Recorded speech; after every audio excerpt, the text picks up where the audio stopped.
Zé Ninguém, saiu lá de sei lá onde, e chega a algum lugar. Agora eu sou bom demais, agora eu sou tão bom que tô de saco cheio daquilo que mudou a minha vida, caramba. Você comete um erro de 6 meses, te custa 2 anos, isso se tudo der certo. Se tudo der certo. Matar o teu erro requer, você tem que fazer, cara. Não pode ter pena de si mesmo, sabe?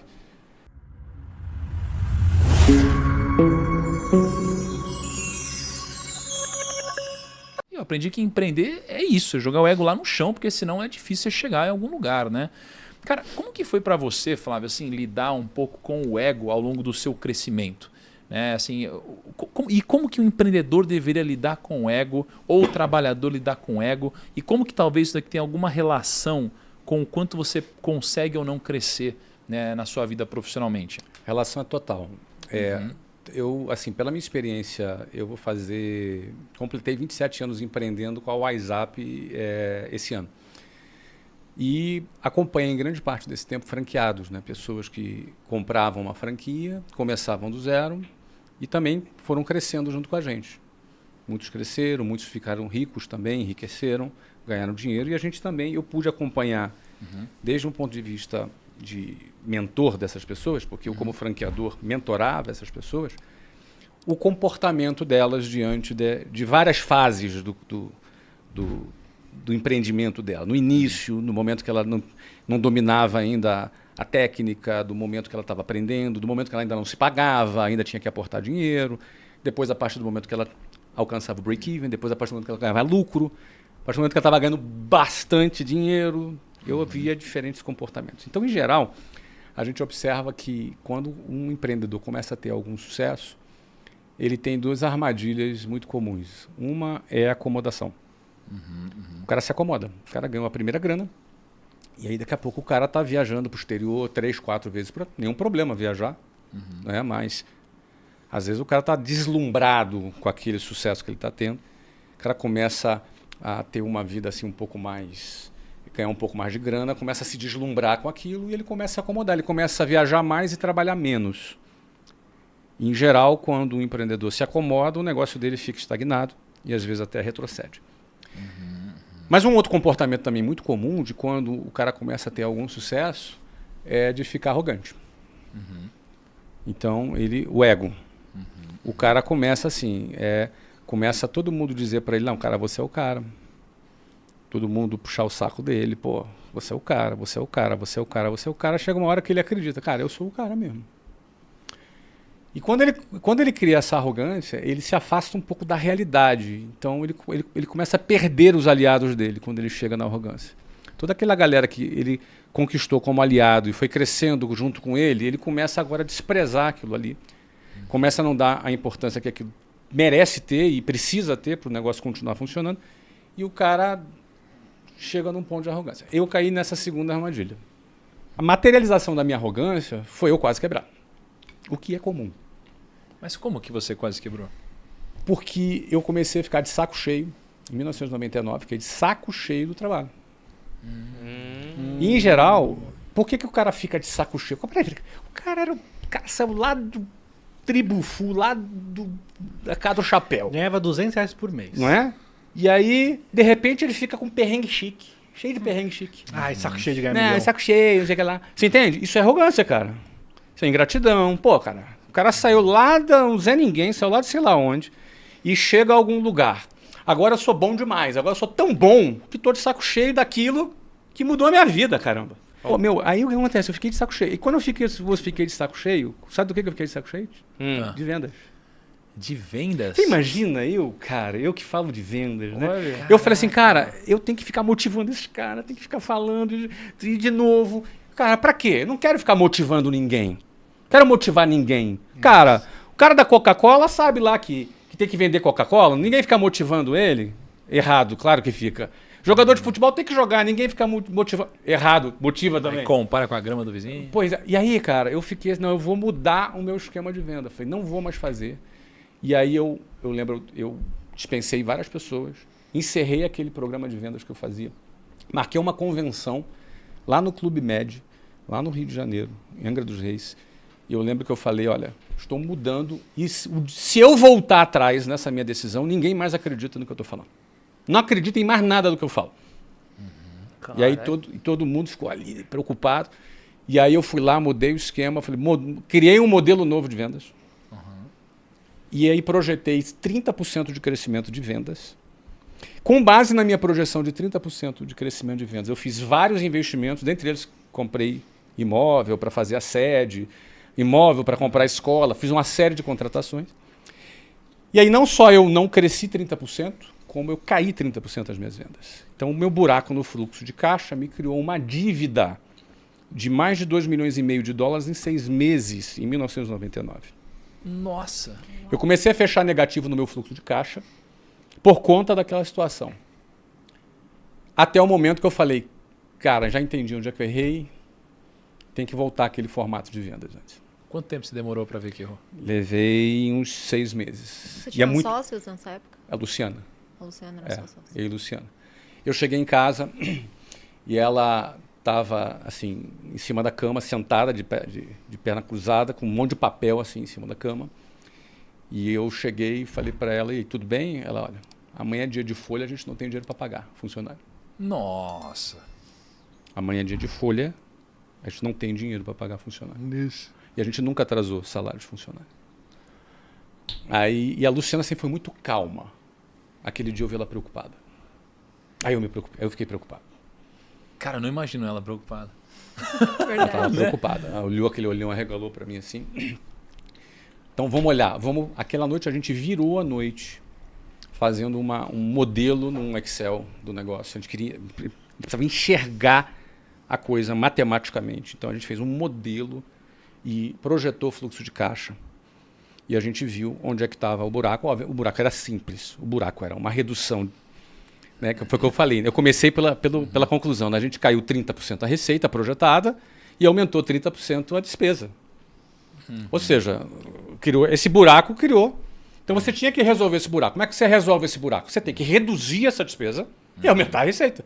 Tem que, se você aumentou a despesa e baixou a receita, a gente tinha que fazer o movimento inverso. E na hora que a gente fez ali, depois que a gente enxergou o problema, a gente começou a fazer uma lista do que a gente tinha que fazer para resolver aquele problema. Levaria 2 anos para resolver aquele problema. Se tudo der certo no nosso plano. 2 anos. Você comete um erro de 6 meses, te custa 2 anos, isso se tudo der certo. Se tudo der certo. Tá? Aí eu olhei ali, aí tem aquela história que eu conto no livro, que ela é um pouco controversa. Eu estava desci para pegar uma água, nosso quarto era no 2º andar, e aí eu vi quando eu desci na escada tinha um bichão desse tamanho, um gafanhoto. Não sei se vocês já viram um gafanhoto de perto. É um grilo assim, mas ele é meio marrom, grande, assim, né? Grande, né? Ele dá um pouco de medo, cara. Não, um marronzão assim, sabe? E gafanhoto ele tem uma simbologia que a praga de gafanhoto destrói uma plantação, a praga de gafanhoto. Então ele tem uma simbologia da falta de prosperidade. E eu não sou um cara místico, entendeu? Não é o meu perfil, mas eu achei muito incomum ver aquele tipo de animal na nossa casa, não é? E aí eu falei, não, eu vou acabar com esse negócio. Chamei o Luciano, eu vou matar esse gafanhoto aqui. Aí, cara, mas na hora de pegar e matar o bichinho, eu fiquei com pena, entendeu? A Luciana falou, cara, você ficou com pena? Então agora você mata. Beleza, eu peguei o bichinho lá, dei uma chinelada nele e tirei. O ponto é o seguinte, nós voltamos para o nosso exercício. Por que eu falo da história do gafanhoto? Isso é apenas uma simbologia, nada mais do que isso. Não é nada místico, é só uma simbologia. Nós fizemos um to-do, uma lista do que fazer para resolver o nosso problema. Eu precisava rever algumas contratações que eu fiz. Eu precisava devolver o meu imóvel. Eu precisava pegar meu ego, botar no saco, porque quando eu comprei o imóvel, eu levei todos os funcionários. Aqui vai ser a nova sede do grupo, corta a faixa. Nossa, eu falei, cara, vou ter que devolver esse imóvel. Vou ter que negociar com o dono da construtora para não me cobrar multa, não me cobrar nada. Tinha uma lista de várias coisas para fazer. Eram coisas duríssimas de serem feitas. E a primeira delas era eu rever algumas contratações importantes, alguns diretores que eu tinha contratado. Eu queria agora um departamento de RH, aí eu queria um departamento financeiro mais sofisticado. Eu era o cara, entendeu? Então, eu era um cara de sucesso, tem que ter uma estrutura muito mais sofisticada do que aquela estrutura simples que eu tinha. Só que feito só sobre uma base frágil, né? Bom, aí no outro dia eu já sabia que já tínhamos uma lista do que fazer, fui fazer. A primeira delas era dispensar 4 diretores. Pessoas que estavam motivadas, fechadas comigo, muito Saíram de motivadas. outros empregos. Não tinham saído. Ah, pelo menos isso. É menos pior. Menos pior. E aí só que na hora de dispensar eu pensei assim, cara, eu errei, eu fiz errado, eu fiz uma coisa que eu não devia ter feito, o cara não tem culpa de nada, agora eu fiquei com pena, né, cara? Mas eu me lembrei do quê? Do gafanhoto. Da pena, da mesma pena. Então, eu fui lá e cumpri os meus 10 passos. Infelizmente, uma das tarefas mais difíceis para um empreendedor é dispensar alguém. Muito difícil. E eu fui lá, fiz o que eu tinha que fazer. Chamei meus funcionários todos, olha, eu vou devolver o imóvel porque eu não tenho dinheiro para pagar. É fácil o empreendedor dizer isso para os seus funcionários? Não, isso causa um pânico na galera. O pessoal vai falar, fudeu. Mas é difícil quando tá fácil. Não, mas eu expliquei, abri o jogo, cara. Ó, a situação é essa. Eu fui arrogante, fiz isso, cometi esse erro, criei esse buraco, criei esse erro aqui. E agora eu preciso consertar. E é isso que está acontecendo. Então, vou devolver esse imóvel, vou devolver. Morri de vergonha. Pô, todo mundo, Flávio é o cara que todo mundo era referência. Eu tinha 26 anos, mas, cara, estava ali, eu era o líder da empresa, todo mundo estava ali acreditando no meu projeto. Não é? E passei isso para o pessoal. E o pessoal entendeu. Ó, se vocês não confiam mais em mim, vocês ficam à vontade. Eu estou falando para vocês a realidade. Errei, vou consertar o erro e nós vamos dar a volta por cima. Quem está comigo aqui? Ah, eu tô. Ninguém pulou fora. Beleza. E aí fomos resolvendo. Não é? E para eu chamar o time de vendas e dizer que eu ia voltar atrás. Eu tinha gravado o vídeo. Eu tenho esse vídeo. Se eu voltar atrás, ninguém mais acredita em mim. Nossa, cara. Eu chamei todo mundo de volta e falei, errei. E falei que se eu voltasse atrás, ninguém mais precisava acreditar em mim. Então vocês não têm mais nenhuma obrigação de acreditar em mim. Nenhuma. Vocês podem aí procurar outra coisa para fazer, vai arrumar outro líder para seguir.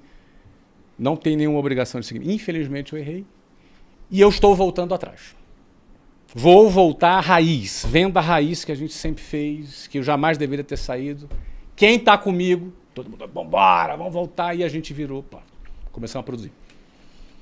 Aumentamos as vendas, começamos a produzir. Levaria 2 anos para a gente fazer aquela reversão. 4 meses depois, a gente transformou 6 das nossas escolas no Rio de Janeiro em franquias, porque teve uma proposta. Chegou uma pessoa com uma boa grana, fez uma proposta para comprar aquelas escolas e transformar em franquias.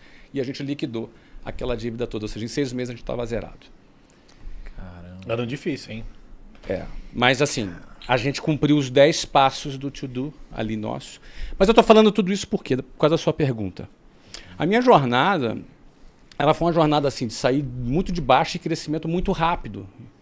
Não é? Então, isso me desafiou a me adaptar a essa transformação toda. Então, naquele momento, ainda imaturo, com 26 anos, eu me achei que era o cara. E ali cometi essa falha e consegui voltar atrás. O grande lance, na minha opinião, para essa solução foi eu ter aberto o jogo. Abrir o jogo.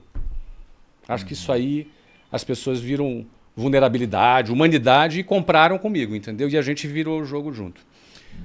Bom, só que de lá para cá, de 26 anos para cá, já passaram mais 24 anos, né?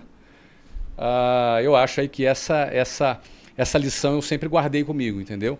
Não me achar que eu sou o cara em nenhuma hipótese para não escorregar e fazer bobagem. Olha aí. Essa foi uma das maiores lições que você teve? Eu acho que essa foi uma lição dura e muito importante. Muito importante, cara, porque é uma lição que doeu, poderia ter sido trágica, sabe? Foi um all-in sem querer que eu dei ali, entendeu? Mas você teve a humildade de voltar atrás e reconhecer o erro? Eu reconheci o erro e chamei a minha equipe e falei, errei. E falar a verdade, né? E falei a verdade. Que é muito difícil. É muito difícil. É muito difícil. Errei. Acabou, errei, mas aqui a gente vai avançar e a equipe veio. É porque é humilhante, né? Assim, se humilhar na frente do outro é humilhante. É difícil, né? Assim, requer coragem mesmo, né? Requer, às vezes, um desespero para te dar a coragem necessária para você, né? Cara, Não. dá sua cara pra bater, né, cara? Por isso que eu contei a história do gafanhoto. É uma história assim, pô, coitadinho do bichinho, não tem culpa de nada e tal, mas engraçado. Matar o teu erro requer, você tem que fazer, cara. Não pode ter pena de si mesmo, sabe? Pode ter pena de si mesmo, tem que matar esse gafanhoto. Cara, se eu não tivesse feito isso, certamente, eu não sei o que poderia ter acontecido depois, não sei se eu quebraria, não sei dizer. Mas teria sido, no mínimo, muito caro. Muito mais caro do que eu paguei, entendeu?